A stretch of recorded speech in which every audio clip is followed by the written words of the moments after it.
My father waited until the Admiral had taken his seat before he explained to 300 people why my 15 languages had never impressed him.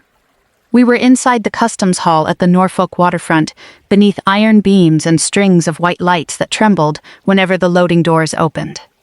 Outside, rain moved across the harbor in silver sheets. Inside, the Chesapeake Maritime Security Foundation was auctioning private cruises, signed flags, and a week aboard a restored schooner. My father stood at the microphone in a charcoal suit, one hand resting on the shoulder of my younger brother Caleb. "Caleb speaks the only language pirates understand," he said. He tapped the framed photograph on the podium. In it, Caleb wore body armor beside a security team on the deck of a tanker. Then my father looked toward me. "Mara, on the other hand, speaks 15 languages. Very useful if the pirates need restaurant recommendations." The room laughed. Caleb lowered his head as if he were embarrassed for me, but I saw the smile at the corner of his mouth. He had been doing that since we were children. Let Dad fire the shot. Enjoy the sound afterward. I sat at table 19 with 2 port nurses, a Coast Guard reservist, and a catering manager who kept apologizing because the coffee had gone cold. My father had placed us near the service corridor, far enough from the donors that our conversation would not interrupt the money. I did not smile. I did not defend myself. I turned the cracked brass compass in my palm until the broken glass pressed against my thumb. "My name is Mara Vance." I was 44 that night, 2 years retired from the United States Navy, and teaching maritime communication at Tidewater Community College. My students were deckhands, dispatchers, nursing assistants, tug operators, and recent immigrants preparing for Coast Guard licensing exams. My father called it teaching tourists how to use radios. He knew I had retired as a commander. He knew I had spent 22 years in cryptologic warfare and regional maritime operations. What he did not know was what those words meant, because he had never let an answer survive longer than his assumptions. "You listened to foreign chatter," he would say. "Sometimes. You sat in a secure room. Sometimes. Then I understand the job." He did not. That evening, understanding me was not part of his plan. The foundation needed a $2,400,000 federal resilience grant. To qualify, it had to show private matching commitments within 60 days. Caleb's security company was listed as a proposed training contractor, though the company had lost 2 major clients and owed more than $400,000 on leased equipment. My father called the arrangement family continuity. The board called it something they would review after the gala. Vice Admiral Elias Ward was the keynote speaker. He had commanded a multinational maritime task force before retiring and now advised shipping companies on crisis response. My father had invited him because admirals attracted donors, and because Ward's name on the program made Caleb's armed security proposal look serious. At the table beside Ward sat Captain Abdi Noor, a Somali-American shipping executive whose company operated cargo routes through the Gulf of Aden. I had not seen him in 11 years. At first I was certain he had not seen me. His hair had turned white at the temples. A thin scar ran from his left ear toward his jaw. He listened to my father's joke without laughing, then looked down at his folded hands. Caleb raised his glass toward me. "No offense, sis." I slipped the compass into my evening bag. None taken. That was a lie, but not the important one. The important lie was the story my family had told for years. Caleb had served where danger was visible. I had served where danger arrived as a voice, a pause, or one word spoken in the wrong dialect. One kind of service photographed well. The other disappeared into reports. A crash sounded near the service doors. One of the catering assistants had dropped a tray. He was young, maybe 19, and frozen above a scatter of broken glasses while the banquet manager spoke too quickly for him to follow. His name tag read Yusuf. I recognized the fear in his face before I recognized the language under his breath. I left my table and crouched beside him. "No one is angry," I said in his language. "Start with the large pieces. Keep your hand flat." His shoulders loosened. Behind me, a chair moved sharply across the floor. Captain Noor was standing. He stared at me as if the rain, the lights, and the customs hall had vanished. Then his eyes dropped to my open evening bag. The cracked brass compass lay inside. Noor crossed the room. When he reached me, he spoke in the same coastal dialect I had used 11 years earlier over a failing radio line. "Are you the light that stayed on?" My father was holding the microphone. The Admiral had begun to turn. The first language I learned outside English came from a man who repaired fishing nets behind Pier 9. His name was Mr. Santos. He had lost 2 fingers on his right hand and spoke Portuguese whenever he was frustrated. I was 8 years old, sitting on an overturned bucket while my father inspected a patrol boat nearby. Mr. Santos taught me how to say "hold this, pull slowly," and "the knot is wrong." Those were useful phrases. My father believed languages should be useful. He simply had a narrow definition of the word. We grew up in Norfolk, where the world arrived on rusted hulls and left on tide schedules. Merchant crews came through our church basement for coffee, winter coats, medical forms, and phone calls home. My mother, Elaine, organized volunteers there twice a week. She never spoke more than 1 language fluently, but she knew how to make people feel unashamed when they needed help. She taught me to listen before reaching for a dictionary. A Ukrainian cook taught me the names of kitchen injuries. A Filipino engineer taught me the difference between a warning and an insult.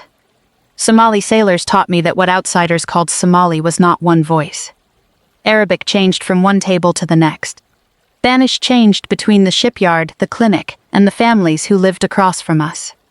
By high school, I was keeping notebooks instead of postcards. I divided every page into 4 columns. What the word meant. Who used it? When it became disrespectful.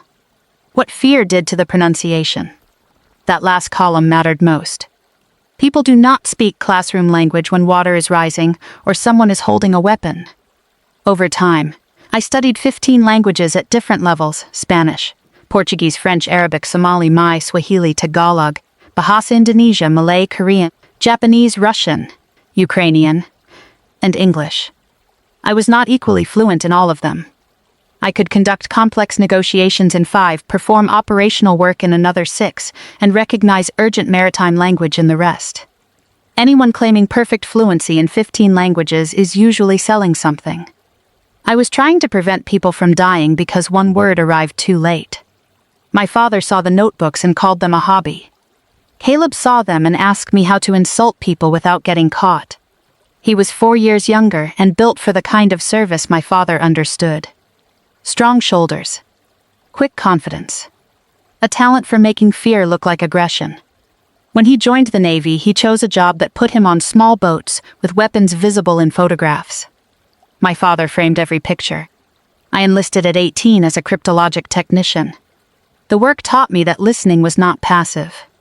Sometimes the most important part of a transmission was the word someone avoided. Sometimes a change in dialect revealed who had entered the room. Sometimes silence meant equipment failure. Sometimes it meant a man had placed his hand over another man's mouth. I completed my degree while serving and later earned a commission. My assignments moved between intelligence centers, destroyer staffs, and multinational maritime task forces. Much of the work could not be explained at family dinners. So I gave safe answers. I monitored communications. I assisted regional partners.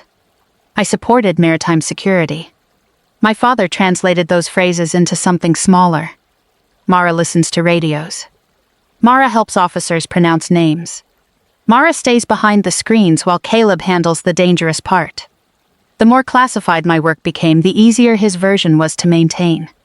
By the time I retired, he had repeated it for so long that even relatives who attended my promotion ceremony introduced me as the family translator. Then I began teaching. My students practiced distress calls, port instructions, medical requests, and the difference between words that sounded similar over static. It was honest work. Work I loved. It also gave my family the final label they needed.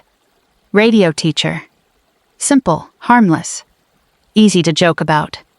The brass compass came from my grandfather Silas, a harbor pilot who guided ships through the Chesapeake before electronic navigation filled every bridge.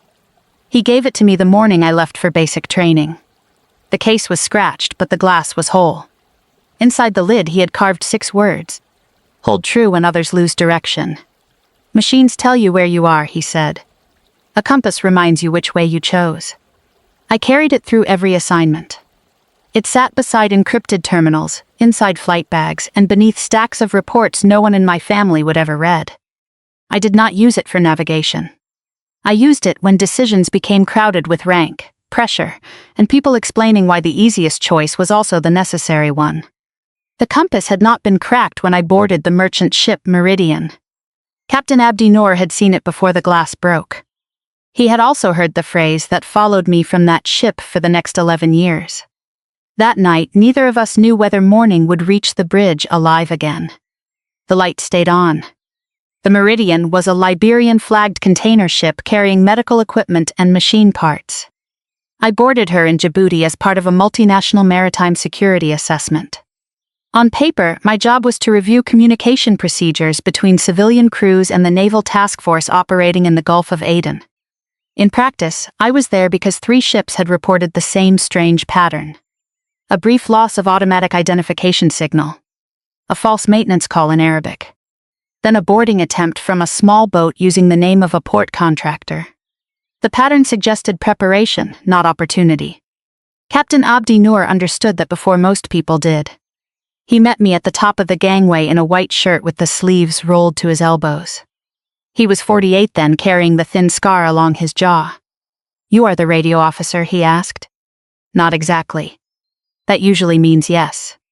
He smiled, then noticed the brass compass clipped inside my bag. Old equipment. Reliable equipment. Those are not always the same thing.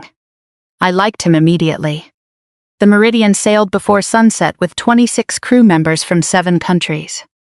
Most merchant crews communicate through maritime English, a controlled vocabulary designed to reduce confusion.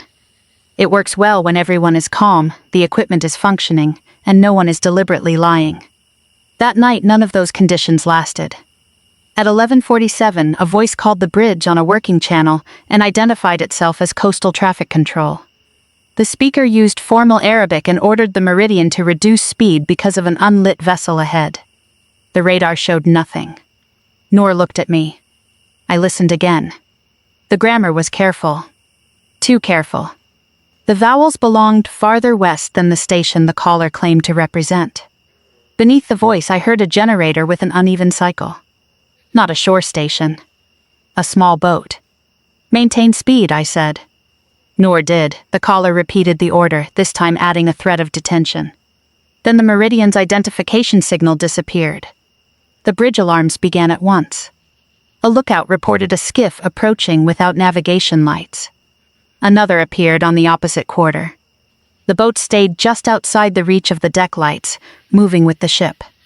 Noor sounded the security alarm. The crew began locking access doors and moving toward the designated safe room. The procedure had been drilled. The response should have taken less than 4 minutes. It took 9. A Filipino oiler misunderstood which stairwell remained secure. 2 Ukrainian engineers doubled back for medication. A new deckhand from southern Somalia froze when the announcement switched from English to standard Somali, a language he understood less well than everyone assumed. I moved through the passageway repeating the same instruction in shorter forms. Do not collect belongings. Use the interior stairs. Leave the lights off.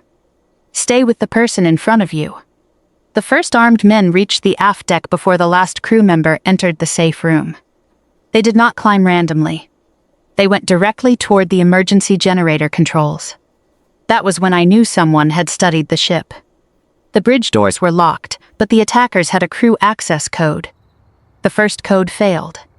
The second opened the outer passage. Captain Noor reached for the internal alarm. I stopped his hand. If they know the code, they may know the alarm isolates the bridge. What do you suggest?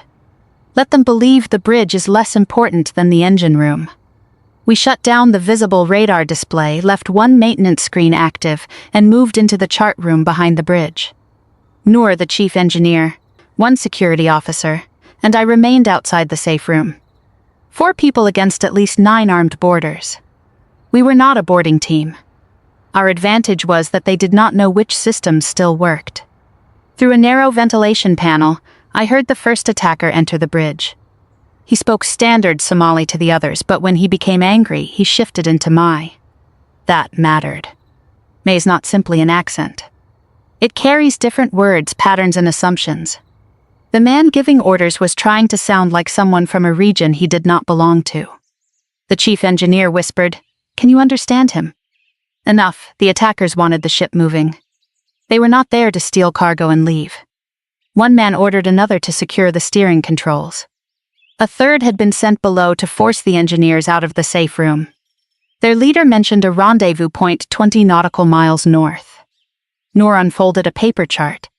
At our current speed, the Meridian would reach a heavily traveled eastbound lane in less than 2 hours. If the attackers altered course there, they could hide the ship among commercial traffic or use its mass to threaten another vessel. The engine controls stopped responding. The rudder indicator moved 3 degrees to port. Someone below had taken local control. "We need the task force," Noor said. The primary radio was dead. The satellite terminal showed no connection. A handheld set might reach the naval patrol, but transmitting from the bridge would reveal our position inside the ship. I removed the brass compass from my bag and placed it on the chart. The needle trembled, then settled. "Hold true when others lose direction." Noor watched me. "You have an idea." "I have a signal they may mistake for a malfunction." Outside the chart room, an attacker tested the inner door. The handle moved once. Then again. A rifle struck the metal. The cracked compass did not exist yet. But the blow that would break it was already on the other side of the door. The rifle struck the inner door a second time. Metal bowed inward around the latch. The chief engineer looked at the ceiling, as if another exit might appear there. I took the handheld radio from the emergency locker and removed its battery. Noor whispered, "That will not transmit." "It will after I make it look broken." The Meridian's maintenance system sent short diagnostic bursts whenever a bridge sensor failed. Those bursts were not intended for voice communication, but they carried a vessel identifier and a fault code. If I could force the handheld set to transmit on the same rhythm, a naval receiver monitoring the area might notice that the signal did not belong. Not a distress call. A wrong light blinking in the right pattern. The security officer held a flashlight while I opened the radio casing with a chart divider. I bridged 2 contacts with a strip of wire from the compass lanyard. Outside, the attackers hit the door again. The compass slid across the chart table. Noor caught it before it fell. "Tell me when," he said. I connected the battery. The radio produced 3 weak pulses. Pause, 2 pulses. Pause, 3 more. I repeated the sequence. The chief engineer frowned. "What does it say?" "Nothing." "That is useful. If the task force is listening, they will ask why a dead ship is sending a heartbeat." A voice came through the bridge passage. "Captain Noor." The speaker used standard Somali now. "We know you are inside. Open the door and your crew will not be harmed." Noor looked at me. The promise sounded practiced. The breathing behind it did not. The man was winded, angry, and trying to regain authority in front of his own team. I answered in my. "You boarded the wrong ship." Silence followed. Not surprise. Recognition. He came closer to the door. "Who is speaking?" "Someone who knows your men do not agree about what happens next." That was an inference, but a safe one. Armed groups become unstable when plans fail, and his voice had shifted each time he addressed different men.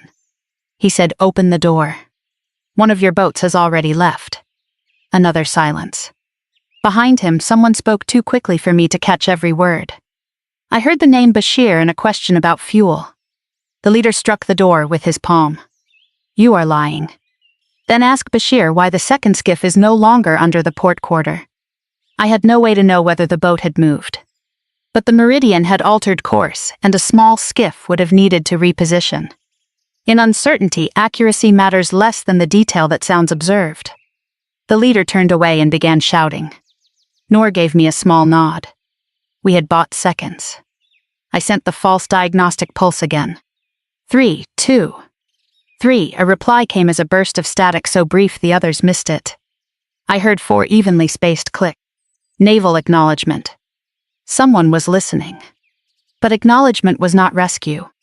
We still had to identify our position without giving the attackers a voice transmission they could trace. The chart room had one shielded window facing the Harborlight panel above the bridge wing. Merchant ships used those lamps to signal maneuvering status when radio traffic failed. The attackers had turned off the navigation lights, but they had not cut power to the panel. I pointed to the switches. Noor understood. We could flash a bearing and speed through the external lamps. The risk was obvious. Anyone on deck would see the light. The benefit was greater. A patrol aircraft could see it from miles away. The chief engineer whispered our approximate course.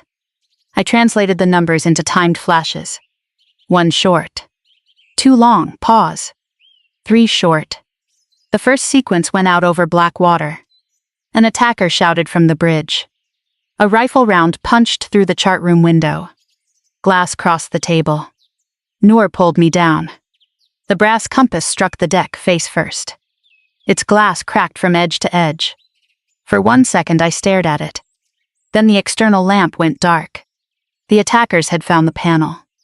I picked up the compass. The needle still moved beneath the broken glass. "Can you restore the light?" I asked. The chief engineer crawled beneath the console. If they only opened the breaker. Another shot hit the wall above us. The leader returned to the door. "You have 1 minute." I answered in Mai. "So do you." The chief engineer reset the circuit. The harbor lamp came back on. This time I did not send coordinates. I sent one repeated word in maritime signal timing. "Hold, hold." "Hold." Later, Admiral Ward told me the patrol aircraft saw the pattern first.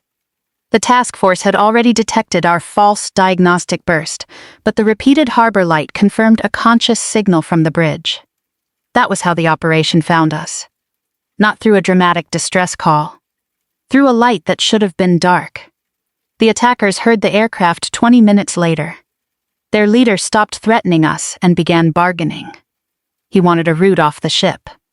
I wanted the engine room released, the crew untouched, and the steering returned to the bridge.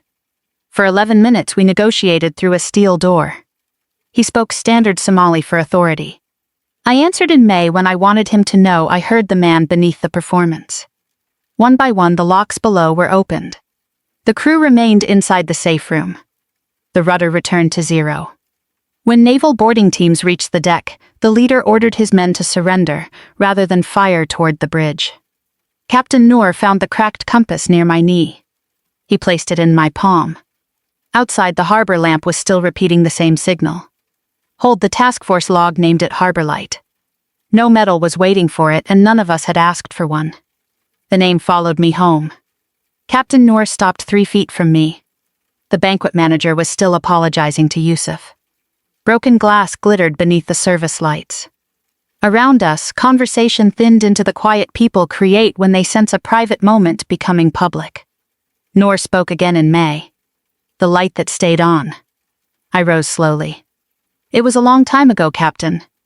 His eyes moved to the cracked compass in my bag. "You kept it." "My grandfather gave it to me." "No, I mean after the bridge." Before I could answer, my father arrived with the microphone still in his hand. "Abdi," he said warmly, as if he had not watched a man cross the room in shock. "I did not realize you knew my daughter." Noor looked at him. "I know what she did." My father smiled. That smile had rescued him from uncomfortable facts throughout his adult life. It was generous and just fast enough to prevent anyone else from deciding what the moment meant.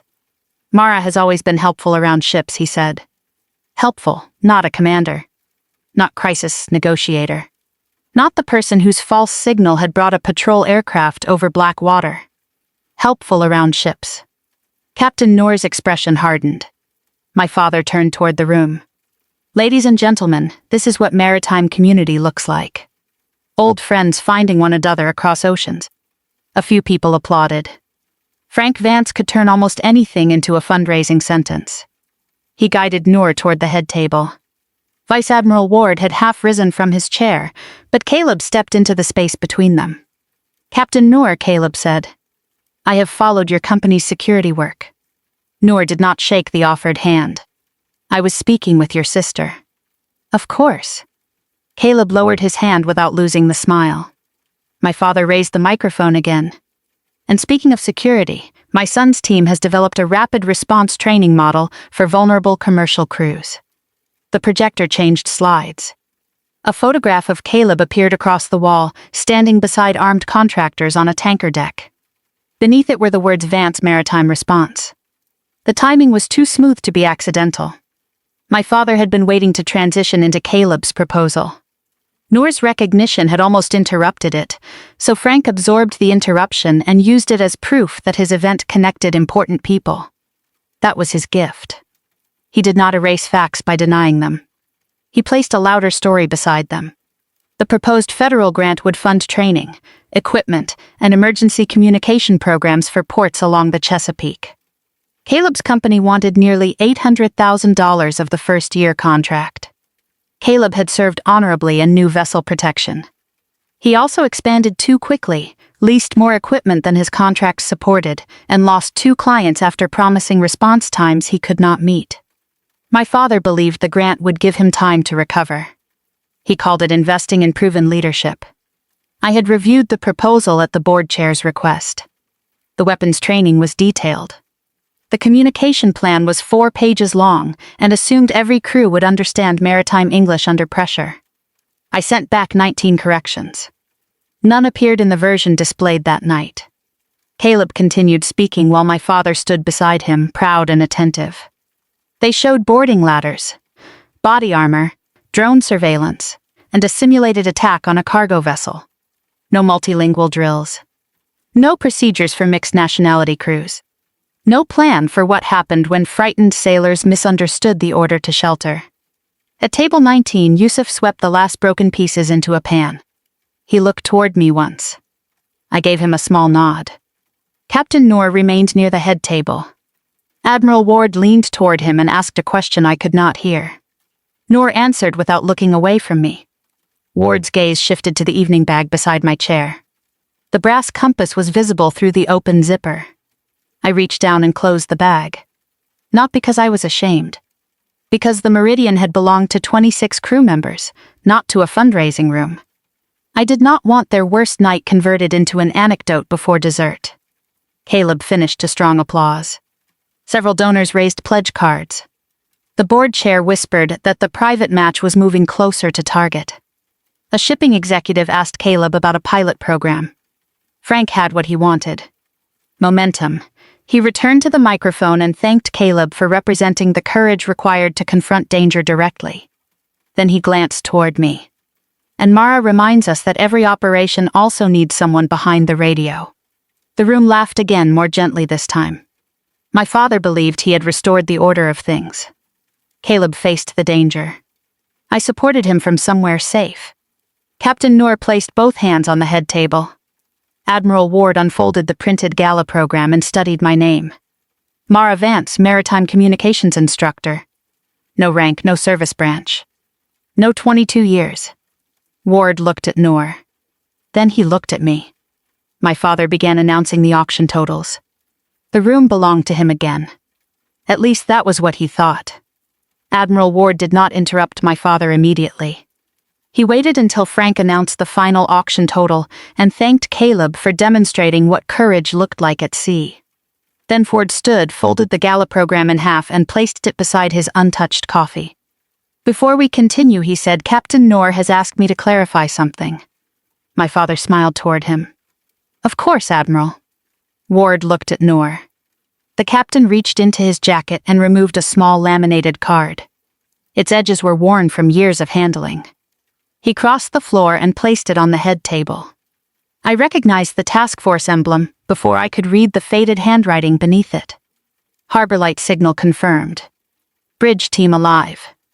Frank leaned closer. What is that? A copy of the first operational message we received from the patrol aircraft, Ward said. The room grew quiet. Caleb lowered the framed photograph he had been holding for a donor. Ward turned toward me. Commander Vance, may I see the compass? I did not move at first. The Meridian had never belonged to my family's argument. It belonged to Captain Noor, the 26 people aboard, and the teams that reached us before fear became gunfire. Noor met my eyes. He nodded once. I opened my evening bag and placed the cracked brass compass in Ward's hand. He turned it over and read the words carved inside the lid. Hold true when others lose direction. I remember this, he said. My father gave a short laugh that no one joined. Admiral Mara collected old maritime objects. She always liked the atmosphere of. Ward raised one finger. My father stopped. Not because the gesture was threatening.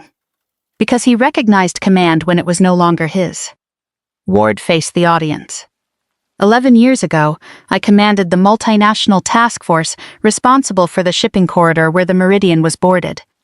The projector still showed Caleb in body armor behind him. Ward did not glance at the image. The attackers disabled the vessel's identification signal, interfered with steering, and attempted to force the crew from a secure compartment. The ship was moving toward a crowded commercial lane. We did not know which systems remained under the captain's control. He lifted Noor's laminated card. Then we detected a sequence of false diagnostic pulses. 3, 2, 3. They carried no message, but they were too deliberate to be a malfunction. Noor looked at me. Ward continued. Patrol aircraft was redirected. 20 minutes later, its crew observed a harbor lamp flashing from a ship whose navigation lights had been shut down. Someone near the auction tables whispered Harborlight. Ward heard it. Yes, he said. That was the name entered in the task force log. He placed the compass on top of the gala program. The officer transmitting from the bridge had no working satellite terminal, no safe voice channel, and armed men outside a steel door. She improvised a signal from damaged equipment, identified the group leader through his change in dialect, and negotiated the release of the engine room. Caleb's face had gone still. My father stared at Ward as if waiting for the sentence that would make the story smaller. It did not come. The crew remained alive, Ward said. The steering was returned to the bridge. The boarding team took control of the vessel without a firefight near the safe room. He turned to Captain Noor. How many crew members were aboard? 26. How many were killed? None. How many hostages were removed from the safe room? None, Ward nodded. Then he looked directly at my father. Your daughter was not sitting safely behind a radio, Mr. Vance. Frank's mouth opened. Ward's voice remained calm. She was behind a steel door keeping 26 people alive. Ward then described the final 11 minutes. How the leader shifted from threats to bargaining after hearing the patrol aircraft. How I answered in May whenever his performance began to crack. How the engine room locks opened one at a time. How Noor kept the crew silent until the boarding team gave the correct challenge phrase. He did not make it sound heroic. He made it sound procedural, which was closer to the truth. In operations, survival is often a chain of ordinary actions completed before panic breaks one link. A wire placed correctly. A lamp restored. A captain who waits. A frightened crew that follows an instruction even when it cannot see who is coming for them. The photograph slipped from Caleb's hands and struck the carpet against his shoe. No glass broke. The sound was still loud enough. Ward stepped away from the table and faced me. Commander Mara Vance. I stood. Yes, sir. For the first time that evening, he smiled. Harborlight. The name moved through the customs hall like a change in pressure. Captain Noor lowered his head. The Coast Guard reservist at my table stood first. Then one of the port nurses. Across the room, veterans and merchant captains rose one by one. My father remained beside the microphone. He had spent the evening deciding which kinds of courage deserved to be visible. Now he stood inside the answer. Ward offered me the microphone. I shook my head. Captain Noor had spoken. The compass had spoken. The operational record had spoken. Anything I added would sound like an attempt to claim what had already been proved. My father reached toward me. Mara, I did not know. I looked at him. That sentence had protected him for years. He did not know because he had converted every answer into one he preferred. You knew enough to make the joke, I said. Nothing in my voice rose. That was why the words carried. Caleb bent to retrieve his photograph, but he did not raise it again. Ward returned the compass to me. The needle trembled beneath the cracked glass and settled north. My father still held the microphone. For once, no one was waiting for him to speak. The applause followed me into the corridor. Rain struck the loading doors. Caterers moved between carts and a volunteer searched for an auction sheet. Ordinary questions returned before my breathing did. Captain Noor found me first. "You did not want that story told," he said. "Not like that. No story is ever told exactly the way the people inside it remember." He held the laminated message between two fingers. "But some versions are closer to truth than others." I looked toward the ballroom entrance. Caleb was speaking to two board members. His hands moved quickly. My father stood beside him, no longer holding the microphone. Noor followed my eyes. "Will they use this?" "They will try." Frank came into the corridor soon. "Mara, we need to talk before the sponsors leave." There was no apology in the sentence. Only urgency. "The board can wait," I said. "The board cannot wait." Ward's remarks changed the room. "For the first time tonight, yes." He flinched, then lowered his voice. "The federal grant requires matching commitments. 3 donors are asking whether your operation can be included in the application. This may secure the full $2,400,000. "And Caleb's contract?" My father looked toward the door. "That is under review." It was the first honest answer he had given me all evening. Caleb entered carrying the framed photograph against his side. "The proposal is solid," he said. Ward told one story. "That does not invalidate the work." "No," I said. "The missing procedures invalidate the work." His jaw tightened. "You sent comments." 19. They were recommendations. They were minimum safeguards. The proposal assumed frightened crews would understand complex English commands during an armed boarding. It had no qualified language access plan, no method for identifying dialect differences, and no process for verifying whether a shelter order had been understood. On the Meridian, any one of those failures could have killed people. Caleb stepped closer. "You are enjoying this." I almost laughed. Not because it was funny. Because he still believed the only reason to tell the truth was to win. "I spent 11 years hoping that night would stay in a locked report," I said. "This is not enjoyment." The board chair, Helen Morris, joined us with Vice Admiral Ward and Denise Carver, the Foundation's largest private sponsor. Denise carried Caleb's proposal in a blue folder.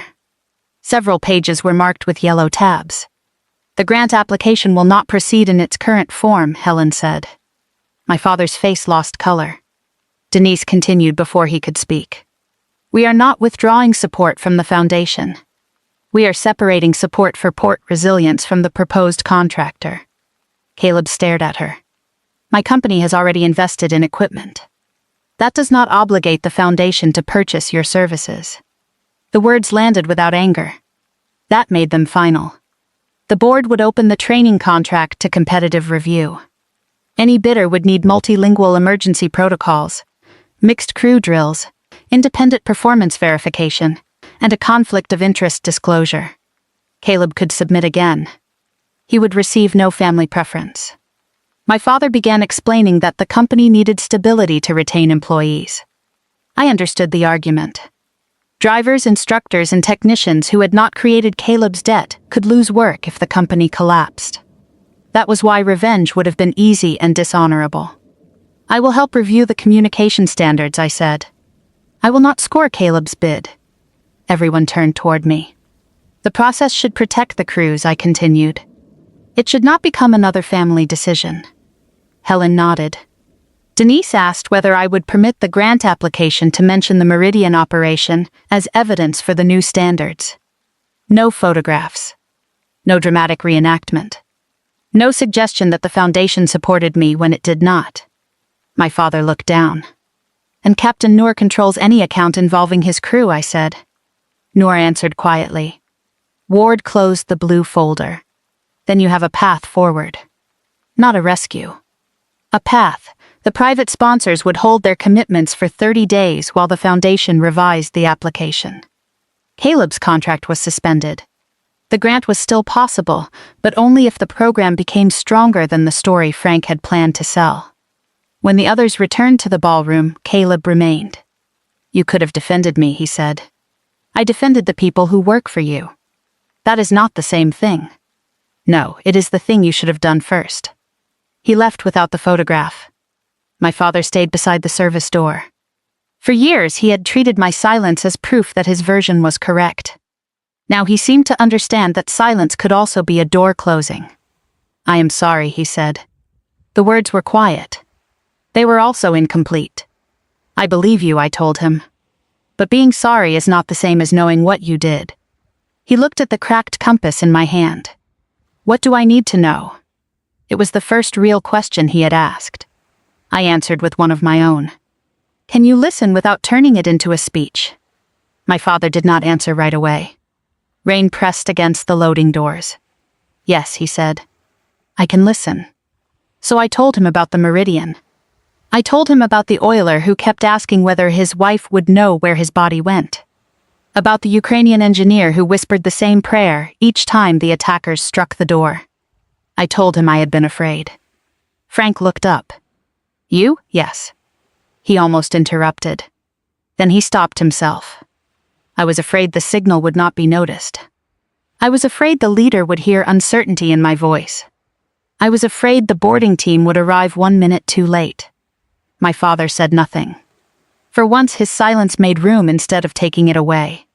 30 days later, the foundation submitted a revised grant application. The new program included multilingual emergency drills, qualified interpreters, crew comprehension checks, and independent reviews after every exercise. Companies could no longer satisfy the communication requirement by handing crews an English booklet and collecting signatures. The federal office approved the grant 4 months later. Not the full amount.